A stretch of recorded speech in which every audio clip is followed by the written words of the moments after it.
AI 시대, 메모리 반도체가 왕이라고 생각하는 사람 많지?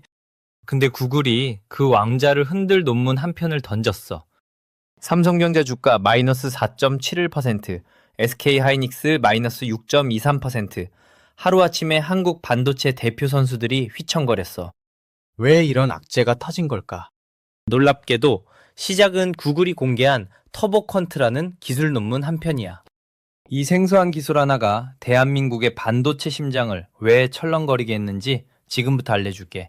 오늘 영상도 유익하게 시청하시길 바라며 구독과 좋아요, 알람 설정 부탁드립니다. 터보컨트가 대체 뭐길래 시장이 이렇게까지 반응하는 걸까? 이걸 이해하려면 먼저 AI의 고질적인 문제를 알아야 해. 바로 메모리 병목 현상이야. AI 모델은 우리랑 대화하면서 엄청난 양의 정보를 실시간으로 기억하고 처리해야 하거든. 이때 대화 내용을 잠깐 기억해두는 임시 저장 공간을 KV 캐시라고 불러. 우리 뇌가 대화할 때 상대방이 한 말을 잠시 기억하는 단기 기억 같은 거지. AI를 운영하는 기업들한테는 이게 전부 돈 문제거든. 그래서 그렇게 중요한 거야. 우리가 챗 GPT나 제미나이한테 질문 하나 던질 때마다 저 멀리 데이터 센터에 있는 수천, 수만 개의 AI 칩과 메모리가 동시에 일을 시작해. 사용자가 한 명, 두 명일 땐 괜찮지만 수억 명이 동시에 말을 걸면 어떨까? 그 모든 대화를 기억하기 위한 KV 캐시의 크기는 상상을 초월할 정도로 커지고 이걸 감당하려면 어마어마한 규모의 메모리 반도체가 필요해. 이건 곧 천문학적인 데이터 센터 구축 비용과 전기요금으로 직결되는 빅테크 기업들의 가장 큰 골칫거리 중 하나였어. 이 골칫거리라는 게 어느 정도 수준이냐면 거대 언어 모델을 한 번 훈련시키는 데 들어가는 전기요금만 수십억 원에 달하고 이걸 유지하는 데는 훨씬 더 많은 돈이 들어가. 글로벌 빅테크 기업들이 1년에 데이터 센터에 쏟아붓는 돈이 수십조 원 단위야. 이건 AI 시대의 승자를 가르는 핵심 변수야. 단순히 비용 문제를 넘어 AI 서비스 가격까지 결정하거든. 아무리 좋은 AI 기술이 있어도 운영 비용이 너무 비싸면 대중화될 수 없으니까. 그래서 구글이나 마이크로소프트 같은 기업들은 이 메모리 비용을 1%라도 줄이기 위해 그야말로 사활을 걸고 있었던 거지. 문제는 AI가 똑똑해지고 대화가 길어질수록 이 KV 캐시가 기하급수적으로 불어난다는 거야.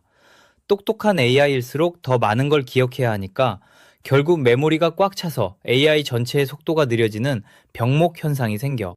이건 마치 책상 위에 책을 계속 쌓아두다가 더 이상 놓을 자리가 없어져서 일 처리가 안 되는 것과 똑같아. 이 문제를 해결하려고 지금까지는 그냥 더 비싸고 더 많은 메모리 반도체를 때려박는 수밖에 없었어. HBM 같은 고성능 메모리가 불티나게 팔린 이유도 바로 이거야. AI를 더 똑똑하게 만들고 싶은데 메모리가 발목을 잡으니까 그냥 무식하게 양으로 밀어붙인 거지.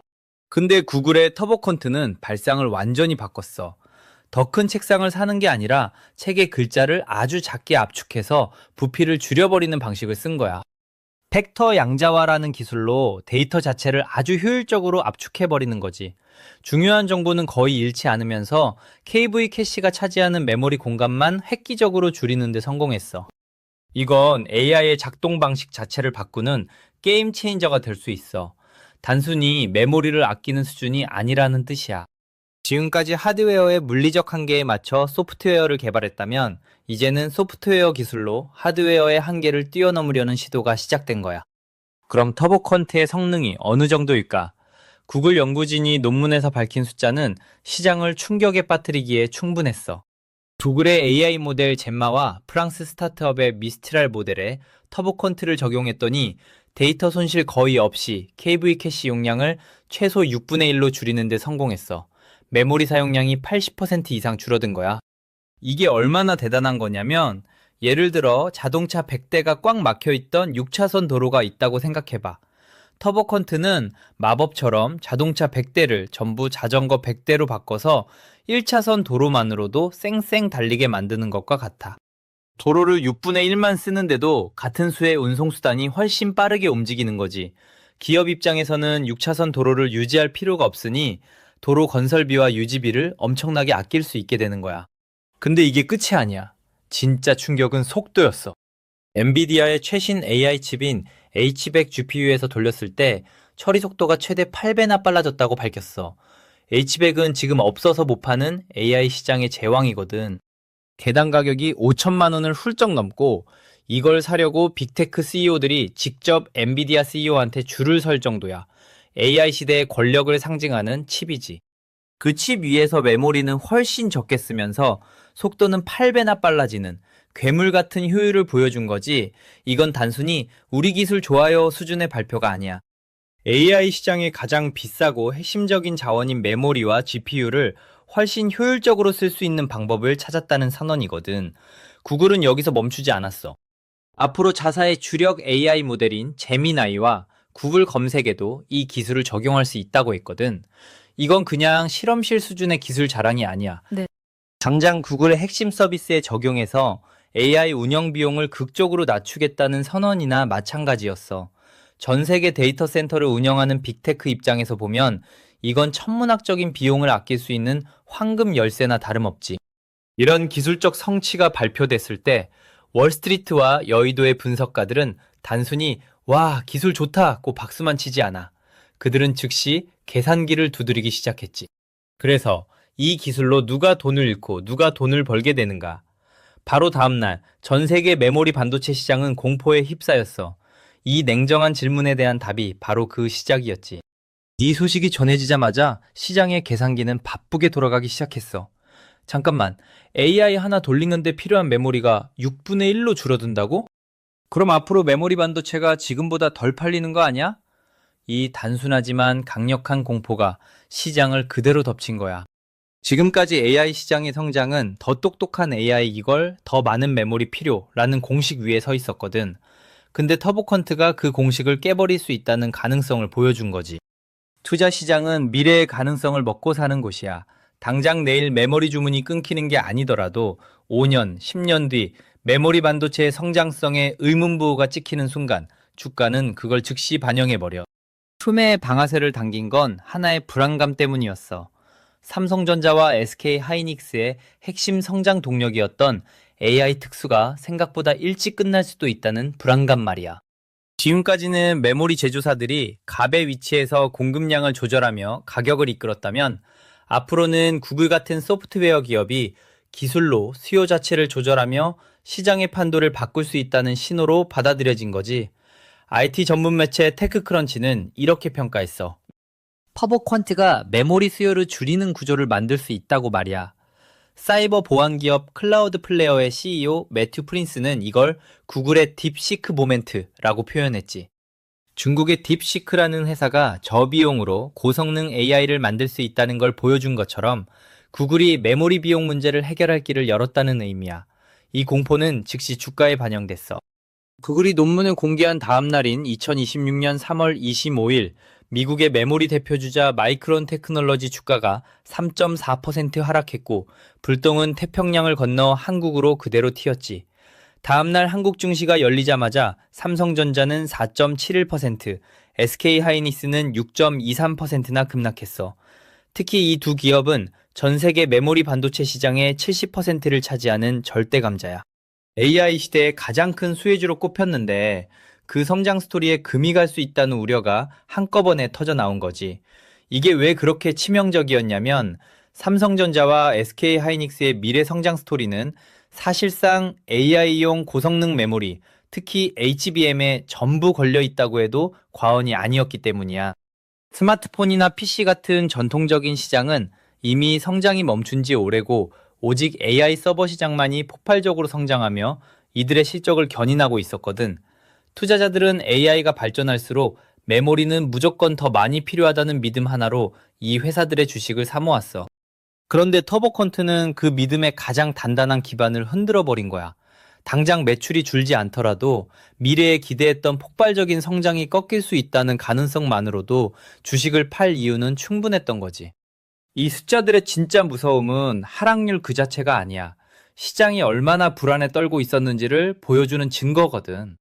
실제로 2026년 3월 한 달 동안 한국 증시는 코스피 시총의 43%를 차지하는 이 두 반도체 투톱의 동반 추락으로 사이드카와 서킷 브레이커가 반복해서 발동될 정도로 극심한 변동성을 겪고 있었어. 변동성이 크다는 건 주가가 안정되지 못하고 하루에도 몇 %씩 위아래로 널뛰기를 한다는 뜻인데 이런 불안한 상황에서 터보컨트라는 악재가 기름을 부은 격이었지. 삼성전자의 4.71% 하락은 그 자체로도 충격이지만 이미 한 달간 20% 넘게 빠지던 와중에 터진 결정타였던 셈이야. 심지어 이 하락은 시장 전체를 흔들었어. 코스피 시가총액의 거의 4분의 1을 차지하는 이 두 반도체 거인이 흔들리면서 시장 전체가 극한의 변동성을 겪었어. 주가가 하루에도 몇 %씩 널뛰기를 했다는 뜻이야. 이건 단순히 투자자들의 돈이 사라지는 문제에서 그치지 않아. 한국 경제의 근간인 반도체 산업의 미래에 대한 의구심이 퍼지면서 관련 장비, 소재, 부품을 납품하는 수많은 중소기업들의 생존까지 위협할 수 있는 거대한 연쇄 파동의 시작일 수 있었던 거야. 터보컨트라는 나비의 날갯짓이 한국 증시 전체에 태풍을 몰고 온 셈이야. 물론 시장의 공포가 너무 과하다는 반론도 바로 나왔어. 첫째, 이건 아직 논문 수준의 기술이라는 거야. 아이디어는 혁신적이지만 실제 수많은 AI 모델과 서비스에 안정적으로 적용되기까지는 시간이 꽤 걸릴 수 있다는 지적이지. 이론과 현실은 다르니까. 특히 AI 모델은 종류가 수만 가지인데 터보컨트가 모든 모델에서 똑같은 효율을 보일 거라는 보장도 아직 없어. 특정 조건에서만 잘 작동하는 기술일 수도 있다는 거지. 둘째, 지금 메모리 반도체 시장 상황을 봐야 한다는 분석도 있어. 오터스 어드바이저스의 애널리스트 앤드루 잭슨은 지금도 메모리 칩 공급이 극심하게 제한적인 상황이라 터보컨트가 나와도 전체 수요에 큰 영향을 주긴 어려울 거지라고 말했어. 어차피 만들 수 있는 양이 정해져 있으니 효율이 좋아져도 수요가 급격히 꺾이진 않는다는 거야. 지금 당장 살 사람이 줄어드는 게 아니라는 거지.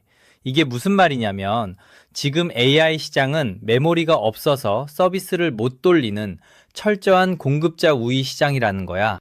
빅테크 기업들은 HBM 같은 고성능 메모리를 확보하려고 삼성전자와 SK하이닉스의 몇 년치 물량을 선주문하고 있어.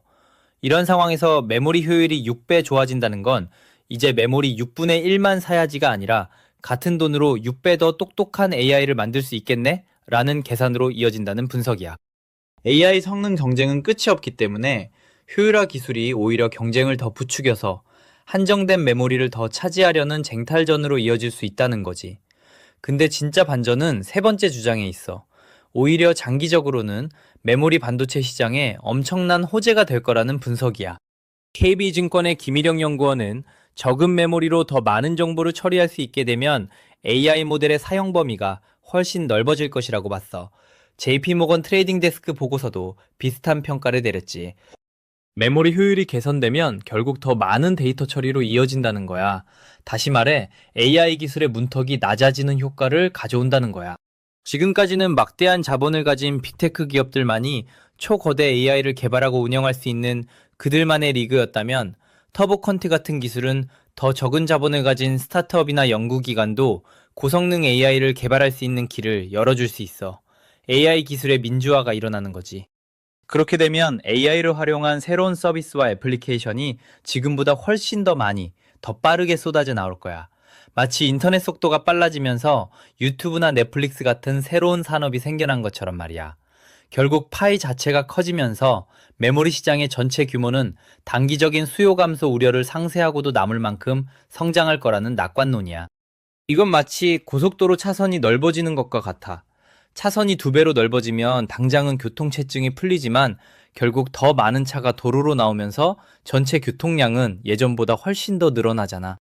AI를 돌리는 비용이 싸지면 지금까지는 비용 때문에 망설였던 더 많은 기업과 개발자들이 AI 서비스 개발에 뛰어들 거야.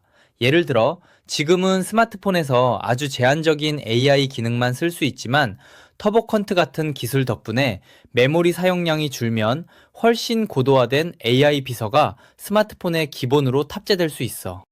이런 온 디바이스 AI 시대가 열리면 전 세계 수십억 대의 스마트폰, 자동차, 가전제품에 새로운 메모리 반도체가 필요하게 돼.